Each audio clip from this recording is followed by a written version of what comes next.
ఉన్నటువంటి పార్లమెంటు సీట్లు 17 ఉంటే అందులో 4 రిజర్వేషన్ ఉంటే 4ట్లో ఒక్కటి కూడా కాంగ్రెస్ ప్రభుత్వం మాదిగ సామాజిక వర్గానికి ఇయ్యలేదు.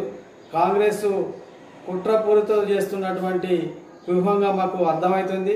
కాబట్టి సంవత్సరాల కొద్దీ స్వాతంత్రం వచ్చినప్పటి నుండి మేము చేస్తున్నాం. వెంకటస్వామి కొన్ని సంవత్సరాలు పాలించిండు పెద్దపల్లి పార్లమెంటు నుండి, అంతేకాకుండా చెన్నూరు నుండి, ఇప్పుడు చెన్నూరు నుండి వివేక్ ఉన్నాడు, మరి బెల్లంపల్లి నుండి వినోద్ ఉన్నాడు. ఈ కుటుంబ పాలనైనా ఇంకా ఎన్నేళ్ళు ఈ దళితులను మేము వాళ్ళకు ఓట్లు వేసుకుంటే గెలిపించడం.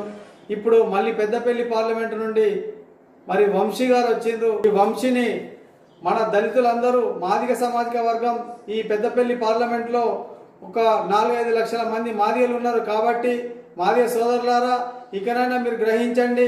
ఎన్ని సంవత్సరాలు ఈ మాల సామాజిక వర్గానికి చెందిన వాళ్ళను మనం వంశీ కుటుంబాన్ని, వెంకటస్వామి కుటుంబానికి ఎన్ని సంవత్సరాలుగా బానిసలుగా ఓట్లేద్దాం.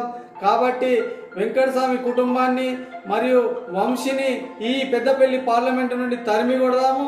వాళ్ళు గెలిచి ఒకసారన్నా మరి ఈ నిరుద్యోగ సమస్యలను తీరుస్తున్నా, ఒక ఫ్యాక్టరీ అన్నా కట్టి మరి నిరుద్యోగులకు ఉపాధి కల్పిస్తున్నా అంటే కల్పించడం లేదు. ఇటు చెన్నూరులో లేదు, ఇటు బెల్లంపల్లి లేదు, ఇటు పెద్దపల్లిలో లేదు. కాబట్టి వంశీని మరి వెంకటస్వామి కొడుకులు మరి వీళ్ళు వంశపరంపరంగా వెంకటస్వామి తర్వాత కొడుకుల తర్వాత మనవడు వీళ్ళే తరతరాలుగా చేసుకుంటూ పోతారా? ఇక మనకు దళితుల మాదిగ బిడ్డలకు ఎవరికి ఛాన్స్ లేదా? కాబట్టి మాదిగలారా, మేధావి వర్గం చెందినటువంటి నాయకులారా, మీకు దండం పెట్టి చెప్తున్నాం.